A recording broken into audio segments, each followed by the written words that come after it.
The USC Trojans head out to Eugene, Oregon to play the Oregon Ducks. Oregon is favored by 10.5 points in this game. If you're USC, that has to feel a little bit disrespectful, right? You're like, where's USC? How can we be a road dog this much? We got to go prove it. Anybody who's associated with either one of these teams knows that it is bigger than the Big Ten championship. It is bigger than college football game day being there and big noon kickoff. This is bigger than the college football playoff. This is an ego game. This is for all the bragging rights, especially if you're from Southern California, where Oregon gets a lot of kids from as well. This game means so much more because USC is trying to return to glory, and they feel like that their moment is now. Oregon goes to the Big Ten championship last year, wins the Big Ten championship, only lost one game in the Big Ten.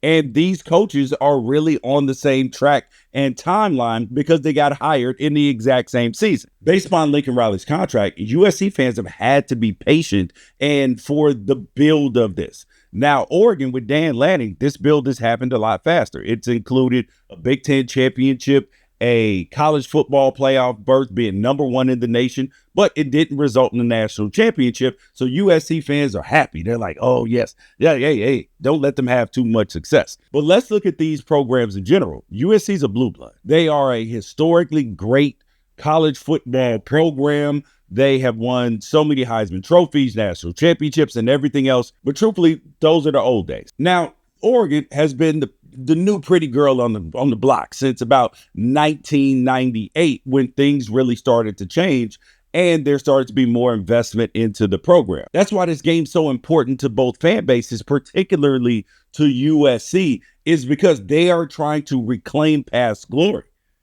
And Oregon is trying to maintain their spot amongst the West Coast mountaintop and amongst the mountaintop in college football. And this is going to determine USC. They know they have a chance to go to the college football playoff if they win this game and they can beat UCLA. And Oregon, they know that they're in the college football playoff. You win out and finish 11-1.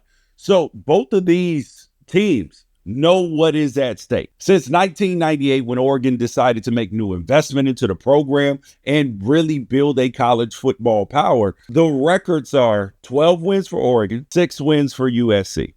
It's just the truth, including the last 3 for the Ducks. These two teams do have common opponents, Northwestern and Iowa. Oregon played Northwestern in their first Big Ten team game of the season, won 34-14.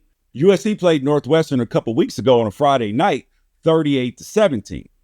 And both of these teams recently played Iowa. Oregon had a barn burner up there in Kinnick, 18-16. And then USC had a tough game against them, 26-21 in the Coliseum. So I don't believe that there's a lot to be gathered just from the score alone. But this is a styles make fight sort of game. Now, before we get too far into the breakdown, I want to welcome all the new USC fans here who just found this video, and you're looking at the helmet in the background. You're like, oh, this is an Oregon guy. This has been Oregon slant.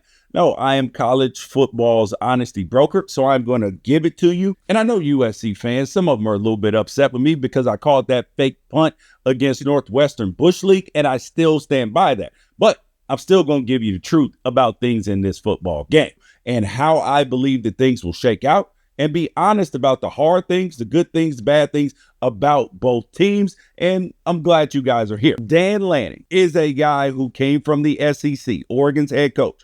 He has instilled a level of physicality and toughness that USC aspires to. That's what they want. This is the standard on the West Coast because it's the standard in the nation in terms of physicality. And that physicality is on full display every single week. And a lot of it starts with the run game. And this game means a lot for a lot of players because you have 3 former USC players on Oregon's roster. You have Emmanuel Pregnon, who's doing a phenomenal job at guard. Castaway, Bear Alexander, who they said couldn't play. Turns out he's an actual dog. And you have Gary Bryant Jr., who actually may miss the game because he got hurt a couple weeks ago. So this game means stuff to the players, and it means stuff, well, individual players, And it means stuff to both of these programs because a lot of these kids were deciding, oh, do I go to Oregon? Do I go to USC? And now it is for all the marbles. So I hope you understand how big the stakes are and how much it means. Because for Oregon fans, when I first got to Oregon, when we were playing USC, we beat USC. It was like the celebration of all celebrations. You were happy. It was a field storm, everything else. But now things have changed to where Oregon expects to win these football games. And USC is a proud university who says we should be winning these football games. And this is a test for where you are. Is USC back, or is USC still fighting to be back? That's what the game is about. Now let's get to these two quarterbacks. You have Jayden Maiava and you have Dante Moore. Now, Jaden is a kid who started out at UNLV. Then he came over to USC, backed up Miller Moss, and then got his chance to start at the end of the year. And the growth and development from the end of last year to this year, it has been phenomenal. He was a kid last year that was a turnover waiting to happen. Now, he did have some exciting moments and you could see some flashes, but you were also like, are we sure about this? And this season, all he's done is elevate his level of play with his touch passes, with his accuracy, and with his daring ability to make throws and throw the ball in a shoebox. And yes, the wide receivers who we will get to, Makai Lemon and Jacoby Lane, they are doing a great job of helping him out. But he is putting the ball in places where they can catch it and it can't be caught by defenders, even though it's in a very small and a crowded area. So this is going to be something that is a big factor in the game. Jaden has 2,800, almost 2,900 yards this season, 18 touchdowns to only 6 picks. Now, when you're watching this kid play, I want you to pay attention. He enjoys scrambling when he has to get out of the pocket to the right side. This is going to be a huge, huge thing for Oregon in terms of limiting big plays and explosives. Because when Jaden is able to roll out of the pocket to his right, he's able to find way more wide receivers than he is when he runs to his left. Now, part of that is because he's right-handed. It is easier to make a lot of those throws. And he's not afraid to make risky ones as well because he trusts his arm, and his arm rarely lets him down in those situations. But when you're going to the left, he has to then get his shoulders back and then keep them square at the same time, the way he's not inaccurate, which makes it significantly more difficult, and it slows down your run as well. So that is going to be a huge factor in this football game. He did not look like an NFL quarterback. And now you're like, if he stays in school another year, he's for sure an NFL quarterback. And when I say NFL quarterback, I mean, if he goes in today, would I feel comfortable with him having success? The answer is no. I think he needs to cook a little bit more. And that's the exact same thing I feel about Oregon's quarterback, Dante Moore. He needs to stay in school another year. Now, all the physical traits are there. And just because somebody will draft you in the first round doesn't mean you should go in the first round, particularly as a quarterback, because the NFL does not develop quarterbacks. They don't give you the practice time. They don't give you the opportunity, and they will discard you quickly. They will draft another first rounder the next year and then just cut their losses. So it is important that you show up significantly more ready. And that's why both of these quarterbacks, I believe, will be better served going in the 2027 draft than in the 2026 draft. Then you got Dante Moore, 2,200 yards, 21 touchdowns, and 5 interceptions, completing 72% of his passes. The kid has shown he can win big games at Penn State, lead game-winning drives at Kinnick. This is something that really good quarterbacks do. Now, you go back to his UCLA days, which have been completely shed at this point in time. It's kind of like Maiava at UNLV. Had some struggles, had some good things go for him too. But you can see them. You can see the leadership. You can see the confidence, how much it has grown with both of these players. And they're playing at such a high level that they believe that anything is possible. Now, let's look at this USC offense versus Oregon's defense. This is a game of two of the most explosive offenses in the country. You have USC, who's number 6 in the country in yards per game, and number 10 in the country in points per game. They're averaging almost 300 yards passing and almost 200 yard rushing every single game. So this is an offense that can get explosives, and they can go in spurts as well. This is an offense that can hit you with big chunk plays. They are going to try to be unorthodox at times and try to hit you with some trick plays, because that's exactly what Lincoln Riley loves to do. His entire philosophy is built upon a couple of things.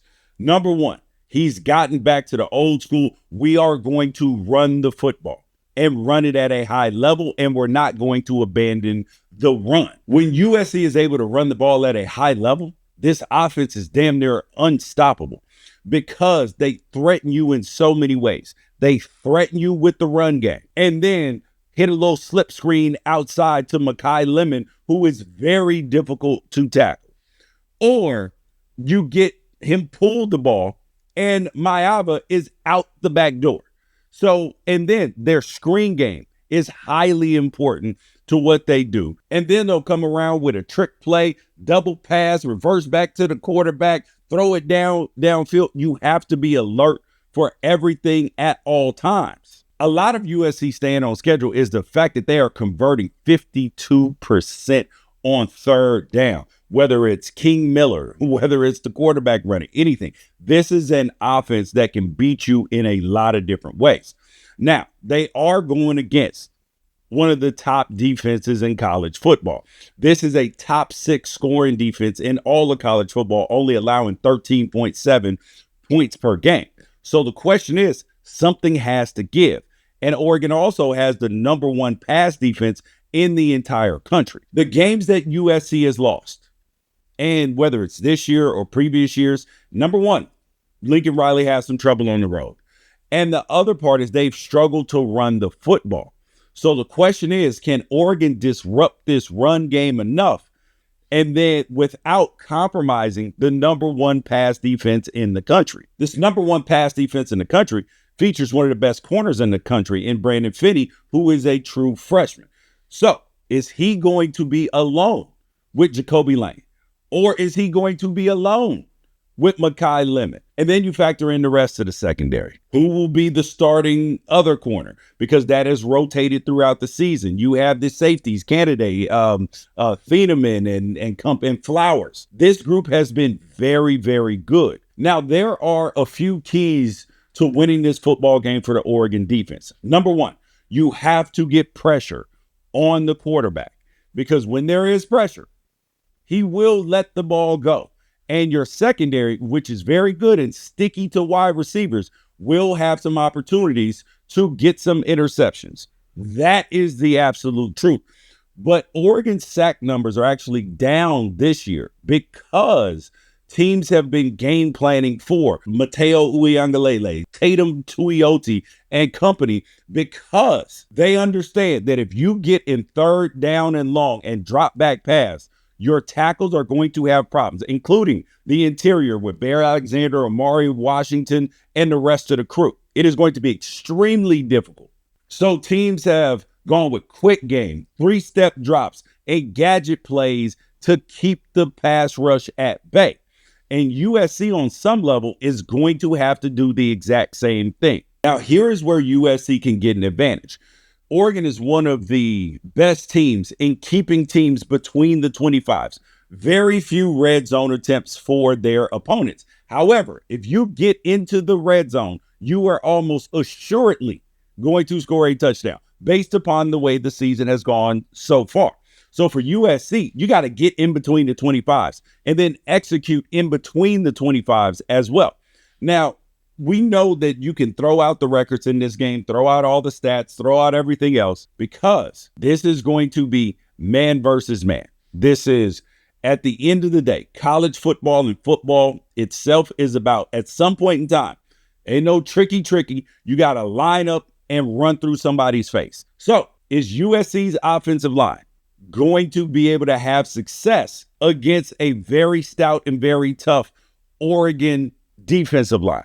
Now, when we talk about the linebackers, the Oregon linebackers are good in coverage. When you look at the ascension of Jerry Mixon and what Bryce Betcher has been able to do. Now, these guys are a little bit undersized, but they do a good job of tackling, but they do not do a good job of meeting people in the hole. Now, last game against Minnesota was the first time that we got a chance to see that. Now, this USC offensive line has been better than expected. Against Iowa, they were supposed to have the physical matchup of their lives, and they performed pretty well. Now, their running game was stopped to about 3.4 yards per carry, which is well below King Miller's 7.3 yards per carry average on the season. But they did only allow 2 sacks. And Maiava was not under pressure the entire game. So that is good. And USC's offensive line has performed admirably, which is going to be a necessity in this football game. Now let's look at Oregon's offense versus USC's defense. Oregon's offense, 475 yards per game. They are a top 11 offense in terms of yards per game, and then top 6 in scoring per game. So these are 2 high-powered offenses, which is exactly what I told you earlier. Now, Oregon is built upon, their run game is not built upon one guy like USC with King Miller because of their running back injuries. Oregon, they are going to run multiple backs out there at you. You're going to see true freshman Dierre Hill, Jordan Davidson. You're going to see Noah Whittington. You're going to get a steady diet of different backs, and they're going to be fresh all game. And this is a team that's averaging 234 rushing yards per game, and they have been able to run the ball literally against everybody who's supposed to be a good run defense. They did it against Iowa, who was only giving up 80-some yards per game rushing, and they tuned them up to 261 yards. So if you are USC's defense, the key to getting Oregon off schedule and winning this football game is stopping the run. The only time that their run game was even stopped on some level was at Indiana, and truthfully, they averaged over 5 yards a carry and probably should have ran the ball significantly more than they did. But this run game is what keeps everything on schedule. And then the play action then allows Dante Moore to hit big shots down the field. Now, Oregon's health on offense is going to be in question because Kenyon Moore has been out the last 2 games. They're a fantastic true freshman wide receiver. USC transfer a couple years ago, Gary Bryant Jr. He got hurt in the Iowa game as well. And then you've had the guy that was expected to be their number 1 wide receiver, Evan Stewart, out all year. Now, the question is, will Evan Stewart be back this week? Will Kenyon Moore be back this week? Will Gary Bryant Jr. be back this week? Now, Oregon did do a great job last week in terms of passing the football, over 300 yards passing. Dante Moore completed 90% of his passes, and they were in 13 personnel a large portion of the game. That is when you have 1 running back, 1 wide receiver, and 3 tight ends in the game, because their tight ends are fantastic. This is no dissing like McCree over there at USC, because he's doing a great job with his opportunities. But these guys, Jamarr Johnson, who's from LA, Inglewood High School, and you have Kenyon Sadiq. He's from Idaho, but that's a whole different story. These tight ends are special. Kenyon Sadiq's probably going to be a first-round NFL draft pick this year. These guys are very difficult to guard. And when they go in 13 personnel, which you might see more of in this football game, if you're USC, how do you line up to that? Because they've had some injuries on defense. Kamari Ramsey, Sierra Canyon High School, he got banged up last game. Some of their defensive linemen have gotten banged up, but this is overall is a young group on defense, which we will get to in just a minute. So it is the Oregon matchups that are going to play a difference, because if Will Stein lines up and says, we're going to do creative things with these tight ends, the way you don't know how to match up to them, that could be trouble for USC. Do they bring in extra linebackers?